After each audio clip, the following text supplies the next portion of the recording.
नमस्ते, मैं शिवम हूँ। आप न्यूज़ भारतवर्ष देख रहे हैं। बिहार में कोरोना का कहर लगातार जारी है और इस बीच एक जो है बुरी खबर है लगभग अगर लोगों के लिए माने तो, क्योंकि ये बुरी खबर ये है कि 400 के करीब जो है कार्यकर्ता है, कार्यकर्मी है पटना एम्स के, वो हड़ताल पर चले गए हैं। पटना के बाहर जो है एम्स के बाहर हड़ताल कर रहे हैं और काम पर नहीं है।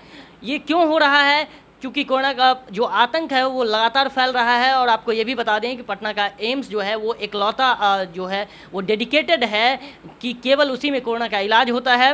तो इस स्थिति में जब वो डेडिकेटेड अस्पताल है और उसके कार्यकर्ता जो हैं, कार्यकर्मी जो हैं, वो अगर चले जाते हैं हड़ताल पे 400 से ऊपर, तो क्या कुछ होगा? क्योंकि बहुत उनकी मांग ये है, जो कार्यकर्मी हड़ताल पे हैं वो बोल रहे हैं कि उनके तनख्वाह में वृद्धि की जाए, उन्हें कई और सुविधाओं की बात भी की जा रही है। क्या कुछ कह रहे हैं ये लोग, वो भी आपको हम बता रहे हैं। पटना एम्स को कोरोना स्पेशल अस्पताल बनाया गया है।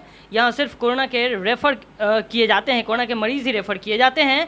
इस बीच पटना एम्स के स्टाफ हड़ताल पर चले गए हैं। करीब 400 की संख्या में स्टाफ अपनी मांगों को लेकर एम्स के गेट पर प्रदर्शन कर रहे हैं। बताया जा रहा है कि एम्स के नर्सिंग स्टाफ वेतन वृद्धि समेत कई सुविधाओं की मांग को लेकर हड़ताल पर चले गए हैं, जिसके कारण इलाज पर असर पड़ने लगा है। सभी नर्सिंग स्टाफ एम्स के गेट के बाहर आकर खड़े हो गए हैं और अपना काम बंद कर दिया है। हड़ताल करने वाले कर्मचारी जहां कॉन्ट्रैक्ट बेसिस पर पिछले कई सालों से कार्यरत हैं, एम्स की शुरुआत जब हुई तब से लेकर आज तक ये लोग कॉन्ट्रैक्ट नर्सिंग ऑफिसर के तौर पर एम्स में सहयोग और अपनी भागीदारी दे रहे हैं। हड़ताल कर रहे कर्मियों ने मांग की है कि कोविड काल में अनुबंधित नर्सिंग ऑफिसर जब बीमार होता है और भविष्य में उसको स्वास्थ्य के संबंधित कोई भी तकलीफ होती है तो उनको भी परमानेंट स्टाफ की तरह मेडिकल सुविधा उपलब्ध कराई जाए। इनकी मांग है कि समान कार्य समान वेतन के केंद्र सरकार के नियम एवं नीतियों को देखते हुए हमारी सैलरी को भी बढ़ाया जाए, साथ ही हमें भी परमानेंट ऑफिसर की तरह छुट्टियां दी जाए और एम्स के अधीन लिया जाए। मालूम हो कि पटना के एम्स को कोरोना के मरीजों के लिए डेडिकेटेड अस्पताल बनाया गया है। ऐसे में अनुबंध पर कार्यरत कर्मियों की हड़ताल प्रबंधन की चिंता बढ़ा सकती है। कर्मचारियों की हड़ताल के मद्देनज़र अस्पताल परिसर में भारी संख्या में पुलिस बल की तैनाती की गई है। बता दें कि इससे कुछ दिन पहले ही पटना एम्स के ग्रुप डी के कर्मचारी हड़ताल पर गए थे।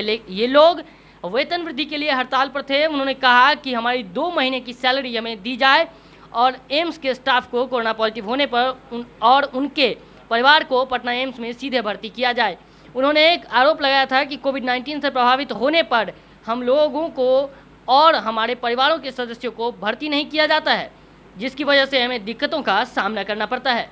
ये आपने मांगे सुनी है। 400 से ज़्यादा कर्मी जो हैं एम्स अस्पताल के, वो हड़ताल पर बैठ गए हैं। इससे पहले भी जो हड़ताल पर बैठे थे कई कर्मी, और उन्होंने मांग की थी कि उनके सैलरी को बढ़ाया जाए। उनकी ये भी मांग है कि उनको जितने अपर डॉक्टर्स हैं, जिनको जो सुविधा मिलती है वही सुविधा उनको भी मिलना चाहिए, क्योंकि वो कॉन्ट्रैक्ट बेसिस पे हैं। आपको हमने ये जानकारी दी है। आपको हम तमाम खबरों से रूबरू कराते रहेंगे। आप देखते रहिए न्यूज़ भारतवर्ष।